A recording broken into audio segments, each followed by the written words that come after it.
Hello friends, welcome to Mission IS. This is the 28th list of the most expected MCQ that have very high potential to be asked in your upcoming prelim exam.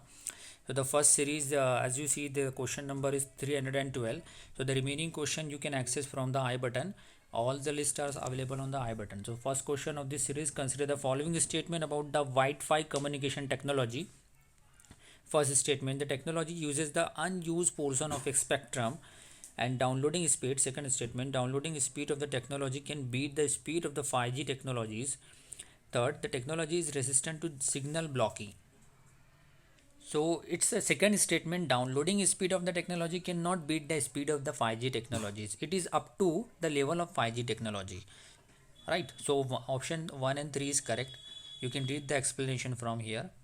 Next question. So wide speed refers to the underutilized portion of the radio frequency spectrum. Next question. Which of the following agreement led to the commencement of the World Trade Organization? Though WTO is came into force from the Marrakesh Agreement. Option C is correct. You can read here the Bretton Woods Agreement established the World Bank Trade Facilitation Agreement. It is a Bali Packet Trade Agreement of the WTO held in 2013.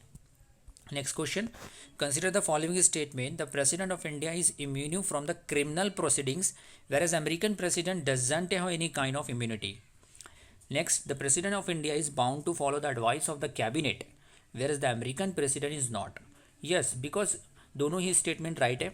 Because in our country India, we follow the parliamentary system, while in Britain the presidential system, the president has the real power in the hand, right? In America में, लेकिन in a parliamentary system, prime minister have the real power. So option C is correct. You can read here. Next question. Consider the following statement. The first statement, NABARD, National Bank for Agriculture and Rural Development, is a development bank focusing on the cooperative sectors only. Only make this statement wrong. Generally UPSC prelim में ऐसे कोई extreme word आए, only आए, always है, 100%, drastically, तो वो statement wrong होता है.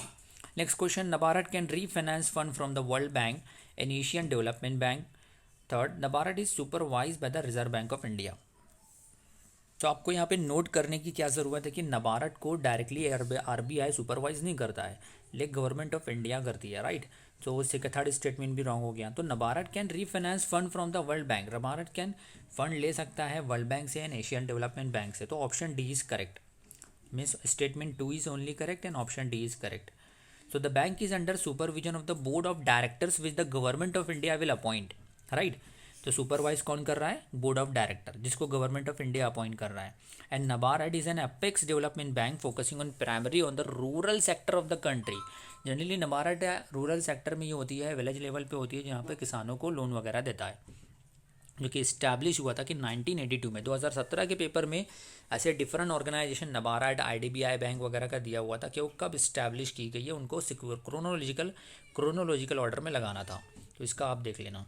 Next question. In which of the following Indian state the wastelands witness a great positive changes in terms of area according to wasteland atlas 2019. तो सबसे ज़्यादा अगर इंप्रूवमेंट हुआ है तो वो है Rajasthan. Option B is correct. You can read here. Rajasthan 0.48 meter hectare and Bihar is 0.11 only. So friends, if you are preparing for the UPSC prelim exam 2021, right, तो मिनिमम 4 से 5 महीने रह गए हैं. तो अनअकैडमी ने आपकी बोरिंग को दूर करने के लिए, अनअकैडमी आपकी इन्जॉयमेंट लाने के लिए, आपकी प्रिपरेशन को और भी इंटरेस्टिंग और फन लाने के लिए लाया है Unacademy combat. What is Unacademy combat? It is like a quiz competition. अब जनरली क्विज कॉम्पिटिशन में क्या होता है कि जनरली क्विजेस क्वेश्चंस होते हैं, बट द अनअकैडमी कॉम्बैट में आपको UPSC prelim GS paper first में जैसे क्वेश्चन होते हैं वैसा ही हूबहू सेम क्वेश्चन उस लेवल का मिलेगा, जो कि हर संडे सुबह 11 बजे होता है, राइट. यू कैन सी. और इसमें आपको हर क्वेश्चन का आंसर विद इन 10 सेकंड देना रहता है. जितनी जल्दी आप एक्यूरेट फास्ट दोगे और आप राइट दोगे, यानी एक्यूरेसी लेवल आपका सही होगा, तो आप उतने ही रैंक आपके तेज़ी से बढ़ेगी. तो आप देख सकते हो कि अगर आप रैंक फर्स्ट टू थर्ड आते हो तो अनअकैडमी का जो प्लस सब्सक्रिप्शन फीस है वो आपको टोटली फ्री ऑफ कॉस्ट दिया जाएगा, right. Complimentary Unacademy plus subscription for the tenure of your choice. First third rank हो, अगर आप रैंक 4 to 10 आते हो तो आपको 70% उनका जो भी पैकेज है, जैसे 40,000 है तो उसमें 75,000, 30,000 आपको फीस माफ़ रहेगा, सिर्फ 10,000 ही पे करना है।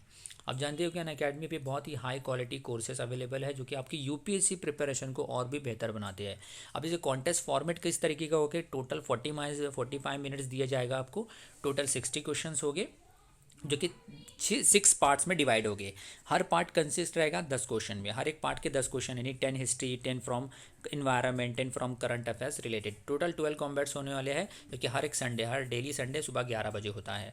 तो बिना देर किए हुए अगर आप इसे ज्वाइन करना चाहते हो तो डिस्क्रिप्शन में एक लिंक दी हुई है, उस लिंक पे क्लिक करके ज्वाइन कीजिए, जो कि टोटली फ्री ऑफ कॉस्ट है। और इस कोड को डालना ना भूलिए, इसके डालते ही आपको फ्री ऑफ कॉस्ट एक्सेस करने मिलेगा।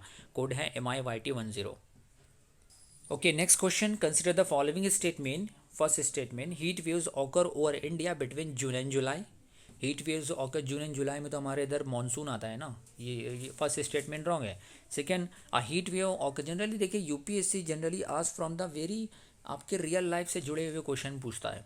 A heat wave occurs when the maximum day temperature for a location in the plain areas crosses 40 degree Celsius. ये राइट है कि 40 डिग्री क्रॉस करेगा तभी हीट वेव चलेगी। Option B is correct. You can read explanation here. Next question, which of the following groups countries was established as a result of the financial crisis of the 2008 के जो global crisis था, उसके बाद 13 साल बाद, 12 साल बाद ये कोरोना वायरस की वजह से ये फाइनेंशियल क्राइसिस आया। तो 12 साल पहले यानी कि 2008 में जो क्राइसिस आया था उसके बाद बना था G20 ग्लोबल 20 कंट्रीज़। इसमें इंडिया भी है, बहुत सारे, मतलब टोटल 20 कंट्रीज़ हैं। इनका मेन पर्पस था कि इकोनॉमी को बूस्ट करना। So an intergovernmental economic organisation consisting of the 7 largest country G7 में, वो सारे G7 में सारे डेवलप्ड कंट्रीज़ है। वाइल G20 का वजूद आया आफ्टर 2008, इसमें इंडिया भी है। You can see the G20 summit is expected to be held in 21 and 22 November 2020 in Saudi Arabia, while next year 2020 में इंडिया में होगा। Next question, consider the following statement with reference to the Women Entrepreneurship Platform. It is an initiative of the Niti Aayog. Second, only women entrepreneur who have just started off with their startups can register under these schemes. No, only make this statement wrong. Already I told you कि only women we already have the entrepreneur, उनको लिए नहीं बल्कि any woman can participate. So it is an initiative of the Niti Aayog. No doubt it is 100% correct. So first statement only A option is correct. You can read here. Next question, consider the following statement with reference to the Indian National Satellite System INSAT. It is a joint venture of the Department of Space and Department of Telecommunication only. Next, this system was developed only for the weather forecasting, disaster warning and search and rescue operation. Next, INSAT 1A was the first satellite that was launched under the INSAT system. देखिए question क्या पूछा है कि not correct, which of the above statements are not correct.